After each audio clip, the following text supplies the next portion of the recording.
So think about your morning so far today. Yeah, just the very start of your day. Right.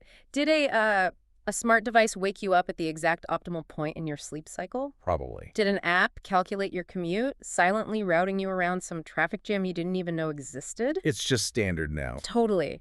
And did artificial intelligence draft a response to an email for you, like predicting the exact tone you were going to use before you even typed a word? It's wild when you actually stop and list it all out. It is, because we are just completely engulfed by convenience.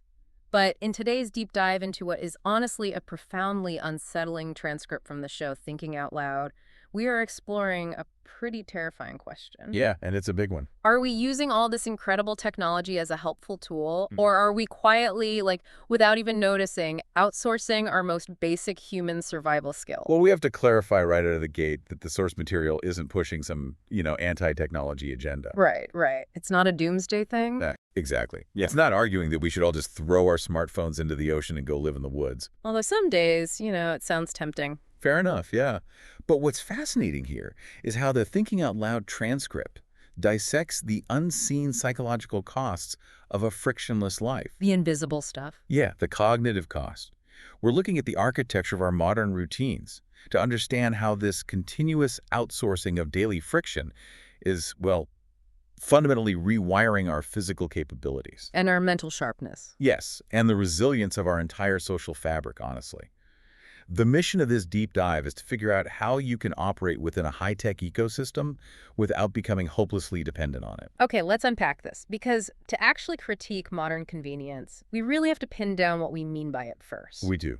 Definitions matter here. Right, so the source defines convenience as basically any intervention that reduces time, physical effort, or cognitive load. Which is something humans have literally always done. Exactly. Complaining about convenience as a broad concept just makes zero sense. I mean, the wheel was a convenience tool. A pretty massive one, yeah. Right. The printing press eliminated the friction of, manually copying books by hand. Nobody wants to go back to a world without washing machines or modern medicine. No, of course not. And that historical baseline is crucial context. Technology is essentially the story of humanity trying to reduce physical burden. Yeah, we don't want to carry heavy things if we don't have to. Exactly. The tension the source identifies isn't the existence of convenience, it's the unprecedented velocity and scale at which it has colonized our lives in just the last, 2 decades? It's been incredibly fast. It really has. We've transitioned from using tools that assist us with heavy, localized burdens like a tractor plowing a field to these massive digital ecosystems. Ecosystems that are basically designed to eradicate every single microscopic inconvenience. Right. Every split second of delay, every minor social interaction from our waking hours. And this speed of adoption has completely warped our psychological baseline. Like, think about your own reactions as a listener. Yeah, pay attention to this. When a web page takes 5 seconds to load today, you probably feel a physiological spike of frustration. Oh, your heart rate might actually tick up. Totally. But 20 years ago, accessing the sum of human knowledge from a little box in your pocket, that would have been considered sorcery. Utter magic. Right. But today, if it takes longer than a literal second, we perceive it as a massive failure. Or, if a package takes 3 days to arrive instead of overnight, it feels like this huge imposition. Because our expectations just outpace the technology itself. So what does this all mean? Why are we so impatient? Well, that psychological phenomenon is often referred to as the hedonic treadmill, but here it's applied to efficiency. The hedonic treadmill, like Yeah. we just keep running, but we never get anywhere happier. Pretty much. Huh. A luxury like next-day delivery very quickly becomes an expectation. And once it's an expectation, it solidifies into a necessity. Right, we can't live without it. Our brains rapidly habituate to the new speed. But what the source points out is that this isn't just about us becoming spoiled. It's about a deep structural vulnerability. Yeah, and the dead phone analogy from the transcript really drives this home. Think about what actually happens when your smartphone battery dies while you're out. Total panic. Absolute panic. You haven't just lost a communication device. You have simultaneously lost your map, your wallet, your camera, your address book, your calendar. Boarding pass, your entertainment. Exactly. By concentrating every single vector of modern survival into one little piece of glass, we've essentially built a single point of failure for our entire lives.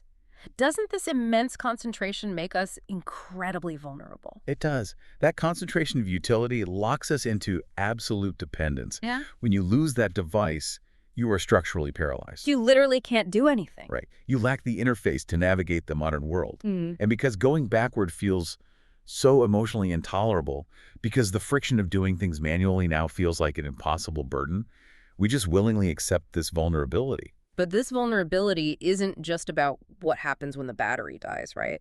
It's about what is happening to our brains and bodies while the device is perfectly functioning. Yeah, that's the insidious part. If these tools are carrying the entire cognitive and physical load, our actual interaction with the physical environment starts to erode. Let's look at navigation as an example. Oh man, I use digital maps constantly. And I realized recently that I can drive through a new neighborhood a dozen times with the app running, and if my screen goes black, I have absolutely no idea where I am. You're just blind. I haven't built a mental map at all. I'm just sitting there waiting for a robotic voice to say, turn left in 200 meters. And you're touching on the neurological difference between active orientation and passive obedience. Passive obedience, that sounds intense. It is, really. Historically, human navigation was an incredibly complex cognitive task. You had to synthesize visual landmarks, check the position of the sun, use physical maps, and recall memories of past routes. You were really engaged with the world around you. Exactly. You're actively placing your body in a spatial relationship with the world. And the hippocampus, the part of the brain responsible for spatial memory, it literally physically changes when you build those mental maps. Wow, it actually changes the brain. Yes, but when you rely entirely on GPS, you aren't navigating. You are simply executing microcommands. Here's where it gets really interesting, because I'm not trying to romanticize getting lost. Getting lost is stressful and it's super inefficient. Really likes being lost. Right, but getting from point A to point B used to require you to actually observe the world between those points.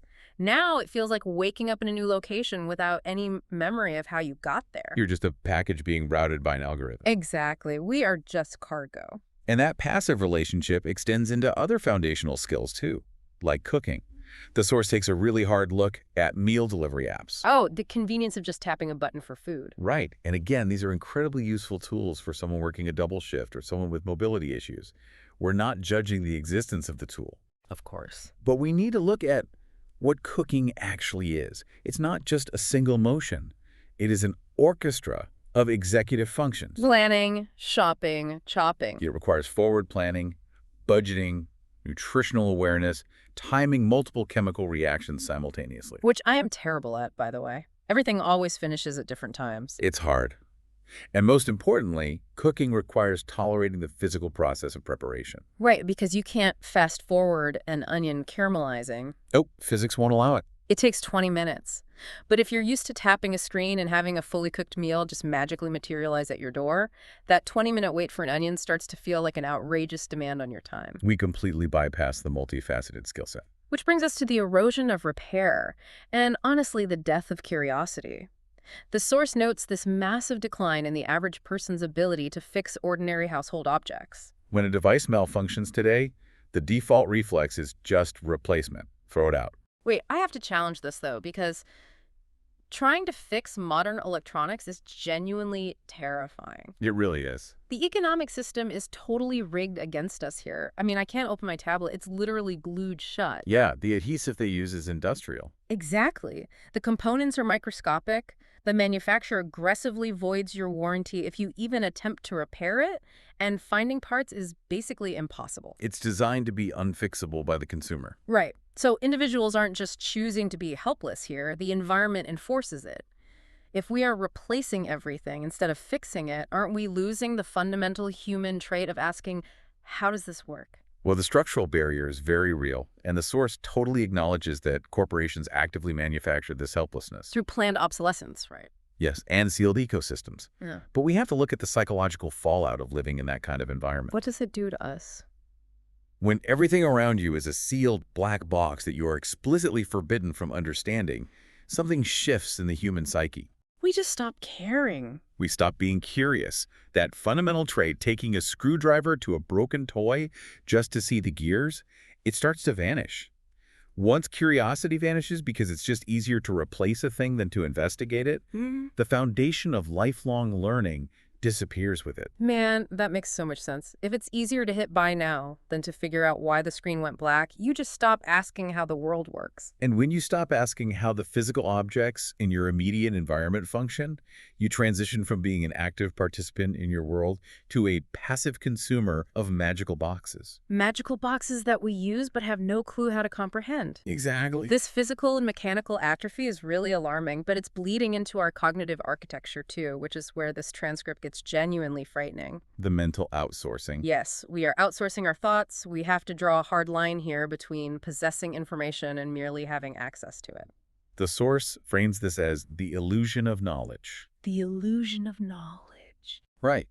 Because right now you have immediate, frictionless access to more factual data than the greatest scholars of antiquity. It's insane. You can pull up the schematics for a combustion engine, the entire history of the Byzantine Empire, or the chemical makeup of aspirin in like 3 seconds. But access is not internalization. Like, I'll watch a brilliant, highly produced 10-minute video on quantum mechanics on YouTube. So we all do. And while the narrator is explaining it with perfect animations, it feels completely logical. I sit there and feel like I possess that knowledge. You feel like a genius for 10 minutes. Totally. But if you asked me to explain it to you the next morning over coffee, I would sound completely incoherent. I don't actually know it. That is the illusion in action. The brain is incredibly efficient. Or lazy. Well, metabolically efficient. When it realizes that information is universally and instantly available via a search engine, it subconsciously decides that spending the energy to encode that information locally in your own biological memory is redundant. It's like, why memorize it if Google has it? Exactly. You are essentially using the internet as an external hard drive, a concept psychologists call transactive memory. Wait, I'm stuck on this. Why is that inherently a bad thing? Let's hear it. I mean, if my brain is a computer, why wouldn't I offload the routine data storage to the cloud? I don't need to memorize 20 phone numbers anymore or tricky spellings. Right. Doesn't clearing out that mental clutter free up my processing power for bigger, higher-level creative thinking? It's a really compelling defense, but it misinterprets how human cognition actually works. Really? How so? Higher-level thinking like synthesis, critical analysis, pattern recognition that cannot happen in a vacuum. Okay. You cannot connect historical cycles to modern geopolitical events if you don't hold the facts of both deeply within your own mind. Creativity is often the unexpected collision of disparate internalized facts. So you need the building blocks in your head. Yes. If you have to look up every underlying piece of data, your brain lacks the raw material, the actual neural pathways required to make those complex intuitive leaps. You can't even evaluate if a claim is deeply suspicious if you don't have a bedrock of internalized knowledge to weigh it against. So if I'm just a human search bar, I'm entirely reliant on the algorithm's synthesis of the information rather than my own. Exactly. Which brings us straight to the impact of artificial intelligence. Oh boy. The source brings up a university student using AI to write an essay. The AI generates a thesis, structures the arguments logically, provides citations, and polishes the grammar. And the final output is probably an A-grade paper. But the student has experienced zero cognitive growth. This raises an important question about how we view effort.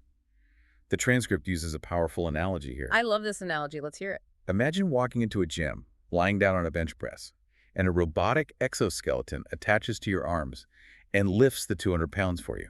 I mean, that sounds kind of fun, but yeah. Right. The weight successfully moved from the rack to your chest and back up.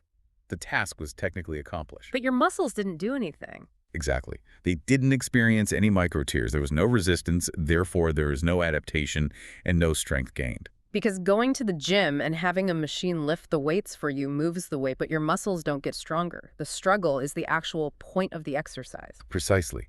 In intellectual pursuits, the friction of trying to organize a messy, chaotic web of thoughts into a coherent, persuasive paragraph, that is where the learning occurs. The messy part is the learning. Yes. Intellectual difficulty is not a bug that technology needs to patch. It is the mechanism of growth. When you fail to articulate a concept, that failure highlights the gaps in your understanding. If an AI instantly provides the polished paragraph, it steals the productive struggle. That completely flips how we view inconvenience. We treat mental effort as an obstacle to be eliminated, but it's the actual territory we have to cross to build a resilient mind. Is the whole point. And if we systematically eradicate that intellectual struggle, expecting instant digital outputs for everything, it profoundly distorts our emotional baseline. It destroys our relationship with time itself. The transcript refers to this as the patience deficit. The patience deficit. Yeah, because our digital environments are so frictionless, we have adjusted our emotional expectations to the clock speed of microprocessors. Which is terrifying. Consider the shift in entertainment. We used to tolerate a week-long delay between television episodes. I remember that. You talk about it at school or work the next day. Right. That waiting period built anticipation and communal discussion. Now, we consume entire seasons in a weekend, and if the streaming service buffers for literally 4 seconds, we experience acute psychological distress. We lose our minds over a buffering wheel. Or communication, right? Yeah. If you send a text and the recipient doesn't reply for 3 hours, the immediate assumption isn't, oh, they're busy working. No, rarely. The assumption is often deeply personal, like, they are angry with me or they are ignoring me. We interpret a totally normal delay in human response time as a failure or a personal slight because the medium is instantaneous. We really have to look closely at how the source defines patience here. How do they define it? It isn't merely the passive act of sitting in a waiting room, just passing time. The transcript defines patience as the ability to continue acting without an immediate reward. Wow. Continuing to act without a reward.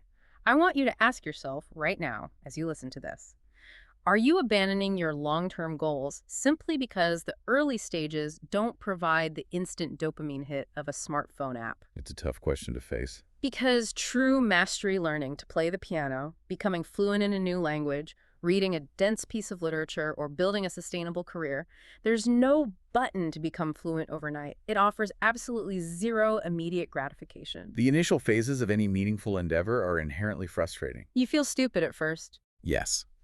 You are sinking time and energy into a process while being acutely aware of your own incompetence, and the reward is months or years away. And if your tolerance for delayed reward is weakened. If it's been systematically dismantled by a convenience culture, you won't just struggle with internet lag. The consequences stretch far beyond that. Like what? You will struggle to maintain deep relationships, which require enduring difficult, unrewarding seasons.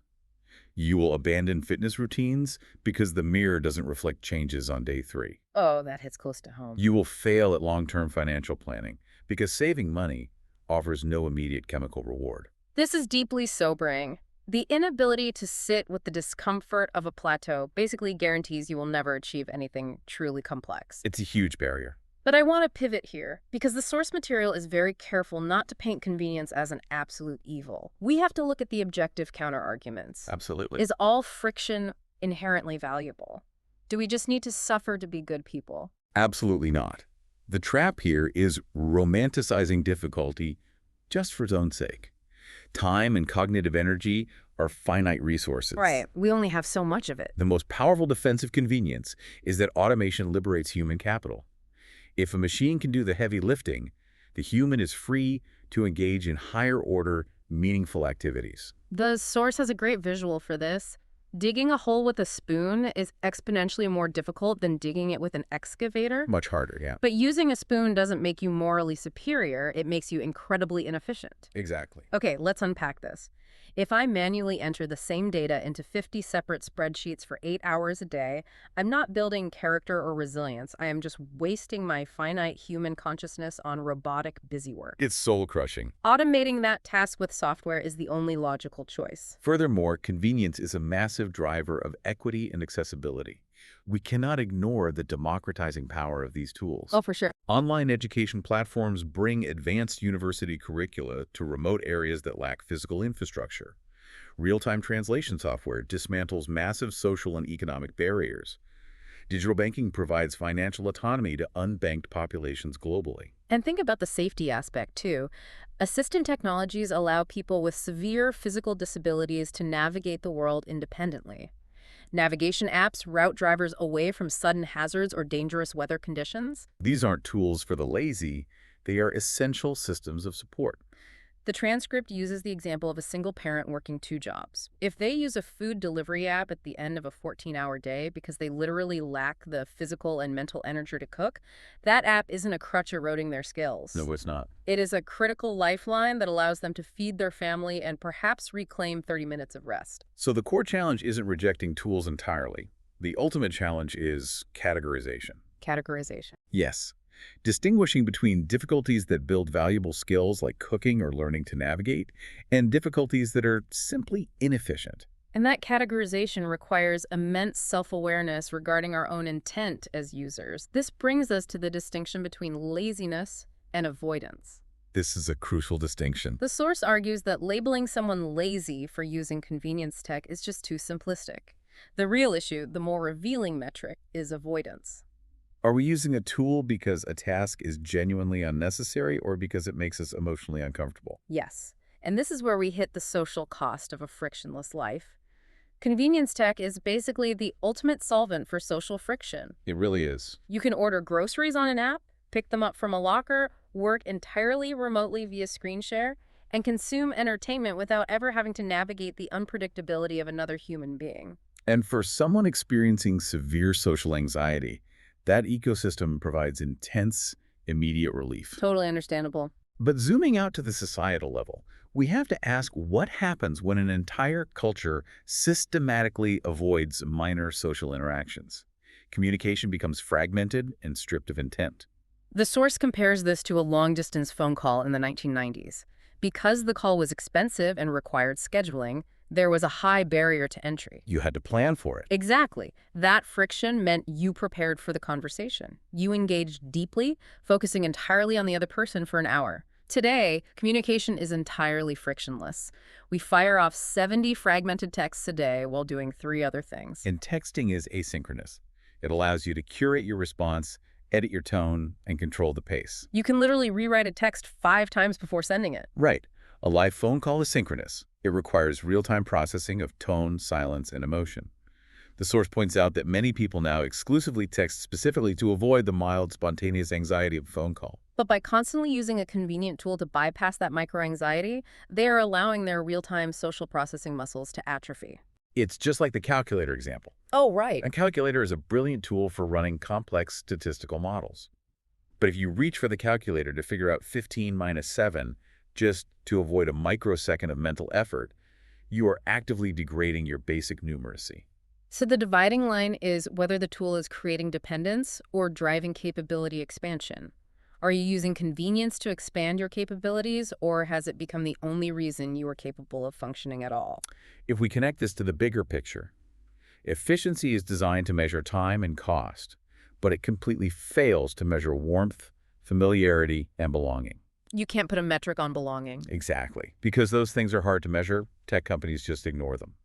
You can measure how fast a self-checkout machine processes a transaction. Yeah. You cannot measure the psychological value of a 2-minute conversation with a cashier. And for a person living in isolation, that inefficient, slow interaction might be their only tether to a community that day. But algorithmic design treats that interaction as friction to be eliminated. We end up with a society that operates with blistering efficiency, but feels profoundly alienating and cold. And terrifyingly fragile. If our entire societal apparatus is built on these tightly coupled, hyper-efficient digital systems that prioritize speed over human capability, what happens when those incredibly complex systems inevitably break down? It creates cascading failures. The transcript highlights how our deep dependence is brutally exposed during infrastructure shocks. Like a power cut. Consider a localized grid failure or a massive server outage. It isn't just that the lights go out. Digital payment rails freeze, meaning commerce stops. Electronic locks fail. Navigation networks go blind. Everything stops. Because we have consolidated all our capabilities into a singular digital architecture. A failure in one node paralyzes the entire system. We've engineered all the slack out of the system. This is why the source pivots to the concept of basic resilience. And they make it clear, not doomsday prepping, not moving off grid and building a bunker. No, just cultivating localized adaptability. Right. Carrying a small amount of physical currency. Memorizing the phone numbers of your emergency contacts. Knowing how to navigate your own city using cardinal directions and landmarks instead of just blindly following a glowing blue dot. Resilience is simply the capacity to absorb a shock and adapt. To build this, the source material offers 5 concrete, practical principles for interacting with convenience technology without surrendering your autonomy. Let's walk through the architecture of these rules. What's the first one? Principle 1 is conscious use. Before you engage a tool, force a moment of friction to ask, what exactly am I outsourcing? Is this repetitive, low-value labor? Or am I outsourcing a cognitive skill I actually want to retain? So like using grammar software to check a document you already wrote versus prompting an AI to generate the entire document from a one-sentence prompt. Yes, one assists your capability, the other replaces it. Got it. What's number 2? Principle 2 is the occasional practice of unneeded skills. Even if the technology renders a skill obsolete for daily survival, you must deliberately practice it. Like a drill. Exactly. Navigate to a new location using only a physical map or prior research. Cook a complex meal manually, entirely from scratch, maybe once a week. Do the mental math for a tip without looking at your screen. You have to treat your foundational physical and mental skills like muscles. If you don't load them with resistance, they will atrophy.